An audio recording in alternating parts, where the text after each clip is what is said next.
9:30 this morning. Reporting live, Alyssa Donovan, 41 Action News. Alyssa, thank you. Still ahead on 41 Action News, lice is a common problem for kids during the school year, but a Texas mom claims she has an all-natural solution. Plus, we'll have tips from doctors on how to keep the kids lice-free.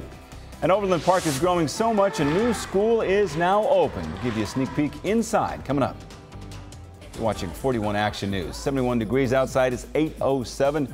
Turning out to be a wonderful Sunday, but there are changes in store. Jeff will have more coming up.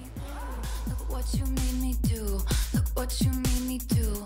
Look what you just made me do. Look what you. Good morning. We're in the 60s to low 70s now, and today up north 90 in Mountain City, Savannah 89, King City 89 in Bethany, 89 in St. Joseph, south to southeast wind at 5 to 15. As we look off to the south, a little cooler, 85 in Warrensburg, 86 at Ellie because of a few more clouds coming in from the south, but still a pretty nice day. 87 to 88 here in Kansas City. And as we zoom on into the city, 87 in Liberty, 87 in Weston to 85 Odessa and Higginsville. Mostly dry. There may be a shower this afternoon, but basically we're in a sprinkler watch because we have one main rain chance the next 7 days. It's Monday into Tuesday, and rainfall amounts across the area will vary greatly from 500ths to possibly 3 inches of rain. So if you have fertilizer that you need to get down or grass seed down, we'll break down the areas that are going to see the most rain and the least here coming up in just a few minutes. Richard? Jeff, thanks. 8:11 now. Sleep deprivation may actually reduce depression symptoms. This is interesting. Researchers say they saw symptoms decrease when patients slept only 3 or 4 hours and then stayed awake for another 20 to 21 hours. And all of this happened within 24 hours. So this is fast. Usually antidepressants take weeks or longer to show results. Researchers hope this will provide relief for the 16 million Americans who suffer from depression. Now that school is well underway, doctors say this is the time when many kids end up with lice. But a Texas mom says her kids have never had lice because of an all-natural remedy. She swears tea tree oil helps her teenage daughters. You're always concerned about what your kids are going to bring home. Put in about 2 drops per ounce of tea tree oil into the bottle itself. Give it a little shake. So you can buy the expensive stuff, or you can make some yourself. Now, doctors say kids should not be sitting or putting their heads so close to each other or be sharing hats, scarves, or things like hairbrushes. Well, it's a father-son duo that's the first of its kind. How Red Sox manager John Farrell reacted to coaching against his son. Royals getting back on track, and a little football to talk about. Not as good as the Royals, but still plenty of sports coming your way in just a few. You're watching 41 Action News. Clear, complete coverage.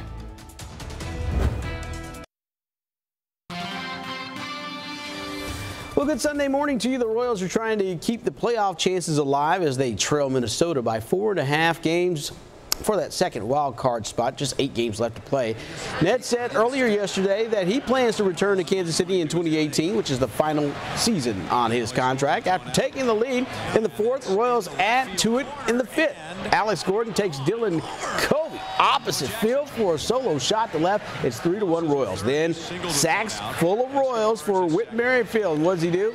He unpacks them. A big 3-run double to the gap in center field that rolls to the wall. Made it 6-1 Kansas City. The Royals went on to win it 8-2, evening up that series at 1 game apiece. They will conclude it this afternoon in Chicago. Saturday marks just the 3rd time that Auburn and Mizzou have ever met, but what a historic night last night, but all for the wrong reasons. Auburn wasting no time putting in their plan of action. An 80-yard drive capped off with a 1-yard touchdown run by Auburn's Kerryon Johnson. That made it 7-0. Johnson dominated the first half, adding 2 more touchdowns. A 3-yard run followed that up with a 7-yard touchdown run, a 9-yard touchdown run. He was all over the place. The 15th ranked Tigers came to play. And there was just something about this defense for Mizzou. They couldn't stop this play. It seemed like the Wildcat was working for them terribly. And by the time you looked up, Mizzou was down 28-0. They started to follow things up here. Crockett makes a nice 19-yard run to get on the board. And, well, now it's 28-7. Drew Lock staying cool and calm under pressure. but the pressure was on when Kerryon Johnson took the ball. 5 touchdowns on the night. He was all over the place, unstoppable. 48 yards rushing. Mizzou would score late in the game, but well, this one was not pretty at all. Mizzou gives up 432 yards of offense in a landslide loss. 51-14 Auburn victorious. Barry Odom is now on the clock. And speaking about being on the clock, what happened at KU yesterday? When we come back, we'll take a look at the Jayhawks game and see what went wrong and what the positives were as they're trying to get better. So am I. We'll see you in a second. 8:18 now. Overland Park is growing as more and more families move into the area. The increase in kids forced Blue Valley Schools to build a new elementary school, which was officially dedicated Tuesday. 41 Action News reporter Lisa Benson got an inside look at the school that is already home to hundreds of students. This brand new elementary school has 33 classrooms, including 4 early childhood rooms to help support Overland Park's growing population. In here is one of our early childhood classrooms, and early childhood goes from 2 years of age to 4 years of age. Andrew Warhay has been an ambassador for his new school, Wolf Springs Elementary, since July. I have 22 kids in my classroom. He gave tours to parents and politicians after today's official school dedication. We are so excited to open our doors in August, and we welcome 339 children, which far exceeded what the district expected us to open. Increased attendance that's credited to more families wanting to call Overland Park home. We're about 190,000 people now, and we're growing about 1,000 people a year. And that growth is happening not only in the southern part of our city, but it's also happening in redevelopment in the northern area around our downtown Overland Park. In a national ranking, Livability.com graded Overland Park as number 9 in the top 100 best places to live. The city has managed to climb that list for the past 4 years in a row. I think that just reconfirms that people want to come here for the education, they want to come here for the quality of life. A distinction that's not yet a talking point on Andrew's tour. This is one of the most special buildings in the school. But he knows that his school and his community are pretty cool. Soon what we're going to have is 3D printers in here. Lisa Benson, 41 Action News. If you're trying to plan your weekend, you're going to need this guy. He's got the plan on what you need to do as far as weather-wise. Right. Not a bad day either. I mean, a little hot. A little hot. And you know, there hasn't been a snow day in 2 years. The only day off was the Royals World Championships parade. Isn't that amazing? And for the new school. So I know. Might change this year. It might. We are certainly due. The new pattern sets up in October and November. Based on the cycling pattern hypothesis, what will it bring? We are going to be analyzing that here the next several weeks. But right now, there is not a cloud in the sky on our American Century Investment Skyview Network. Beautiful shot there of the Liberty Memorial and the Plaza Art Fair. One more day, 11 a.m. to 5 p.m. The weather's looking great. Just a little on the hot side. Drink plenty of non-alcoholic beverages and maybe use a sunscreen as well. 71 degrees right now. It's comfortable on a south wind at 9 miles per hour. Interesting satellite picture. We've got Maria off the Florida coast. We've got a band of rain and thunderstorms from Mexico all the way to the Canada, staying to the west. A little bit of snow there in the Rocky Mountains. For us, we are basically just warm and humid. Maria, I think, is going to stay mostly offshore, come very close to North Carolina, the Outer Banks on Tuesday and Wednesday. We'll have to watch that as a Category 1, and then it'll take off out to sea, and there isn't much more tropical weather after this for a while. But for us, we are just mostly clear, warm and humid. The rain and thunderstorms are to the west, but they're moving north. They are not heading this way anytime soon, and it's an association with a front and a system in the Rockies. 46 in Denver, 50 Goodland, 51 North Platte, 51 in Valentine. Cloudy and wet there, while we stay in the 70s, going up close to 90, and little to no chance for rain. So this afternoon, back up again, 88 to 90 here, while it's 54 in Valentine, Nebraska. This front that is stalled will finally be on the move tonight and tomorrow morning, very slowly, so that by tomorrow morning, still just getting to Omaha. Partly cloudy, warm and humid here for the morning rush hour on Monday. Maybe a shower, but mostly well to the west.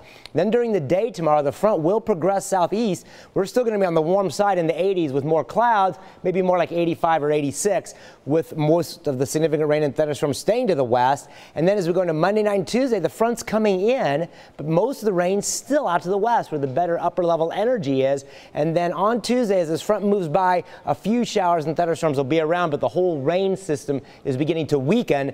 And then as the front moves by, whether we get much rain or not, cooler, less humid air will come flowing in from the north. Now, how much rain are we expecting? As I said, a 500 to 3 inches of rain. 1 to 3 inches of rain will be possible from Maryville, Missouri, all the way to Topeka westward, and points to the east.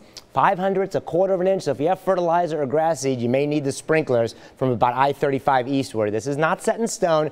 This could shift a little further east or even further west, but I have concerns that most of the rain will be weakening and falling apart by the time it gets into the Kansas City area. Today, though, no rain. 84 at noon, 88 at 4 p.m. Very warm and humid, 83 at 6 p.m. and at 8 p.m. 77, mostly clear. 10 p.m. still 74, so a nice evening for all activities. Sporting KC plays at 1 p.m. And on the 7-day forecast, 86 on Monday, and then the much more comfortable weather Tuesday through Saturday. Highs in the 70s, lows in the 50s, perhaps even the 40s. Richard? Jeff, thanks. Still ahead on 41 Action News today, we meet an inspirational woman who proves you're never too old to learn new things.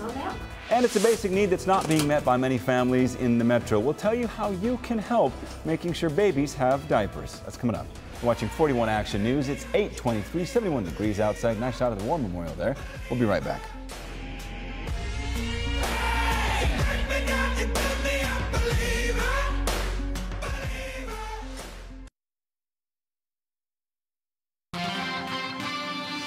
That X is on the speaker on the taskbar. I want to introduce you to this woman. Being 80 and tax savvy doesn't usually go hand in hand, but this morning we have a special story that reminds us all you're never too young or old to stop learning. Connections for Good. It's an organization that tries to bridge the digital divide, helping people of lower incomes learn about computers. Well, in the last 4 years, that woman there, Carol Myers, has taught thousands of people how to use a computer and get on the internet. Most of her students are adults over the age of 55. Most of them are terrified of the computer, and they come in scared to death and feeling really dumb. And I understand how that is, but I make sure they know they're not dumb, they're just uneducated. And Carol gets them educated. Carol is celebrating her 80th birthday today, proof she's still defying age limits. Yesterday, she celebrated her birthday by going skydiving with her daughter. Well, the Broadway Bridge Run is happening right now. I'll have details on what you should know. It is warm and humid around here, but look at this, 30s, 40s, and 50s, not that far away. Cooler air is on the way, but when? We'll look at that with new data. You're watching 41 Action News. Clear, complete coverage.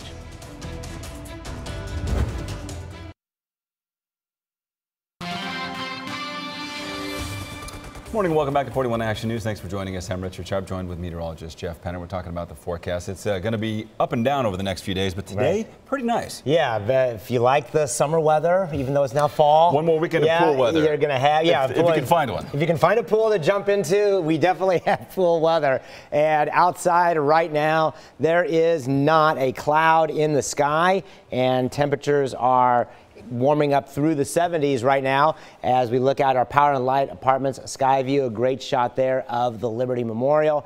And out at Sporting KC, big game at 1 o'clock today. It's going to be dry, hot and humid out there. Definitely drinks plenty of non-alcoholic beverages. And also for the Plaza Art Fair, same story there, hot and humid. And a few more clouds later on this afternoon will help a little bit. And outside right now, as we take a look at the current temperature, 71 in Kansas City and 72 Lee Summit, 69 in Lawrence, 68 in Overland Park. Winds are out of the south to southeast at about 5 to 10 miles per hour. And today, 85 by noon, 88 at 4 p.m. Partly cloudy, warm and humid. Not much of a breeze, just a few more clouds to help out. We need a cold front, and we have one. When will it arrive? We'll have that here in a few minutes. Richard? Jeff, thanks.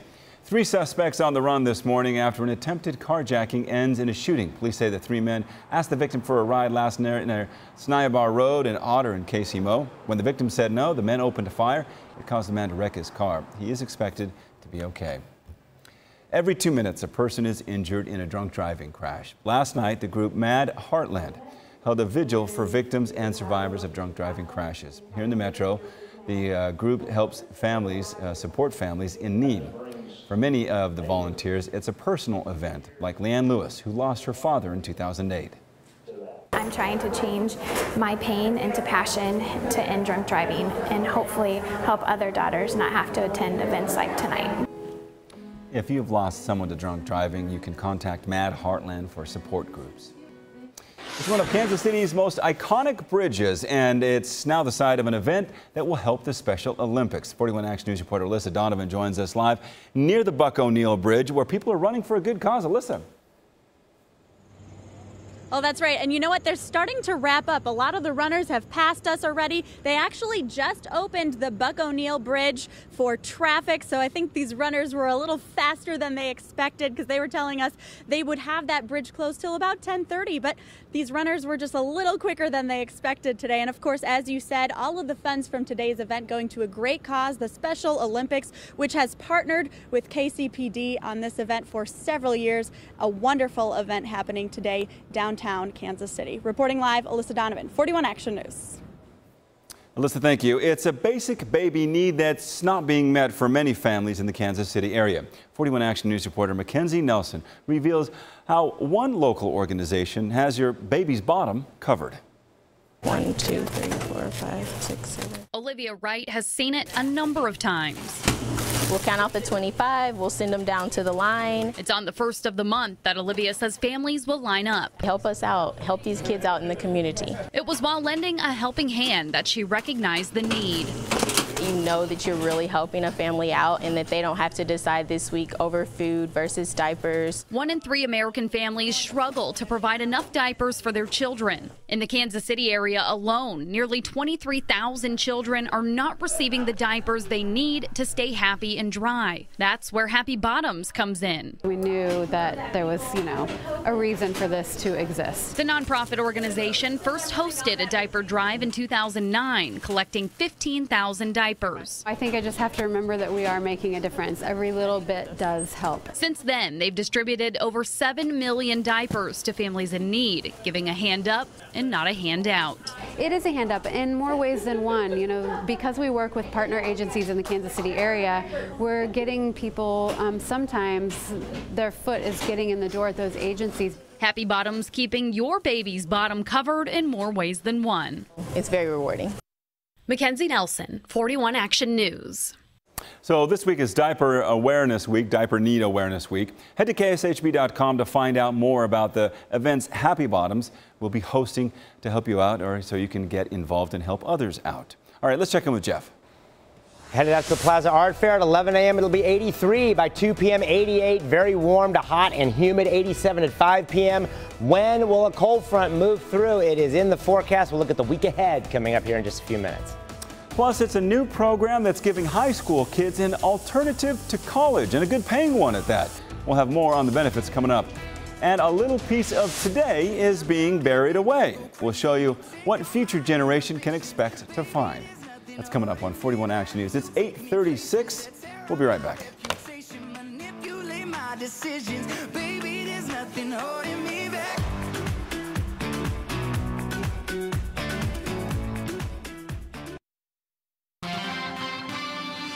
8:39 now. From cutting metal to working with torches. Wouldn't this be fun? Well, a new welding program at the Fort Osage School District is giving students real-life experience. 41 Action News reporter Tom Dempsey explains how this class could fill a need right here in the metro. Right now we're just working on cutting metal with the torch. The classroom features torches, sparks, and a lot of metal. The sights and sounds of the new welding technology course at Fort Osage Career and Technical Center. The building, hands-on. I like the working. It's fun. A new opportunity for over 24 high school students, including Carter Thielbar. I wasn't really thinking about too much what I wanted to do outside of school until I heard about the welding program. As a junior, Carter has found a passion, leading to a plan after graduation. I want to be a diesel mechanic, but there's people that need welding and diesel mechanics to weld the frames and all that stuff together, and in order for that you need the certificates to get in. A new program offering important skills and a path to a career right out of high school. With the program still in its early days, the students continue to learn how to cut pieces of metal into small strips like these. But by the end of the course, the instructor knows the students will walk away with some very important skills. Teacher Darren Lindback says the program can offer another plan for students outside of college. A lot of misconception is that kids need to go to a four-year college, and a lot of kids can't do four-year college. We need skilled labor. Learning an important skill and answering a growing call, especially here in the metro. Kansas City area is a lot of manufacturing, a lot of companies looking for welders. A new classroom offering a path to success. I'm glad that I get to come away with knowing how to do stuff that I've never done before. Tom Dempsey, 41 Action News. Cool class. Now, the two-year welding program is open to juniors and seniors. After completing the courses, the students receive an official entry-level welding certificate. Pretty cool. Take a look at this time capsule saying goodbye to the light of day for the next 50 years. The container holds things like that are based on the city's past, present, and future. People in the community donated things like documents and books. Some even wrote letters about what they think the future of Kansas City holds. The time capsule was buried just a few days ago at the Trailside Center. Coming up on 41 Action News, KU is looking to make some upgrades to their athletic facilities, and they want your help to do it. We'll explain how you can help.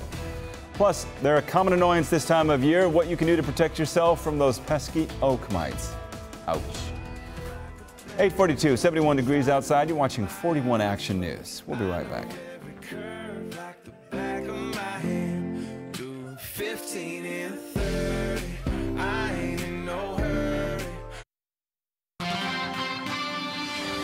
Okay, you coming off that 42-30 loss to Ohio last week. Yesterday, they took on one of the best teams in the Big 12, opening up conference play. Jayhawks hosting the West Virginia Mountaineers.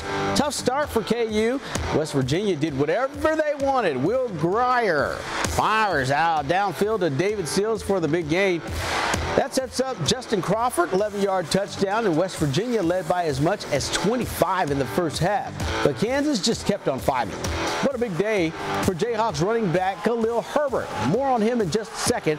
Here's Herbert on the 67-yard scamper down the field for the touchdown. But KU was down at 28-13 at halftime. Third quarter now, KU charges right back. Taylor Martin scores on the 1-yard touchdown run. Kansas is down 35-28. On to the fourth quarter now. Jayhawks quarterback Peyton Bender finds Steven Sims, and that's good for a 7-yard touchdown. But it was just too much West Virginia as they pull away 56-34. Ryan Marshall was on hand for all the hoopla. Well, D, what kept the KU Jayhawks in this game? Over 300 yards rushing, including 291 from Khalil Herbert and 2 touchdowns. But what took them out of this game, 3 turnovers and giving up over 600 yards of total offense. Combine all of that up, and the KU Jayhawks fall to West Virginia 56-34. Here's head coach David Beatty after the game. There's a lot of improvement in areas, just not enough yet. Not enough to win that game today, and that's unfortunate because I thought that was a really evenly matched game, to be honest with you. As we got into it, I felt like it should have been a lot closer than it turned out to be. That's disappointing. I'm in the game zone, so I just do what I do, what the coach calls to do, and whatever happens during the game. So yeah, it's definitely, we've been working on it all week. The O-line's been doing a great job, and today we just came out and executed. Play a lot of 3-down linemen. We thought we could run the ball effectively when the O-line played great. They blocked hard all game, blocked really well, and Khalil, he ran hard, did his job on his runs, hit the right holes, and made a few guys miss, and he had an incredible game. So the Jayhawks gave a much better effort today than last week, especially in the second half. They were down 35-13 at halftime, but it wasn't enough. Next week, they'll host the Texas Tech Red Raiders right back here at Memorial Stadium. Reporting from Lawrence, Kansas, I'm Ryan Marshall, 41 Action News. Well, the Chiefs doing their best to get the motors running out on the West Coast trip. They're all set for the big game later on today. And you talk about playing in a parking lot, a soccer field, whether they're in San Diego or LA.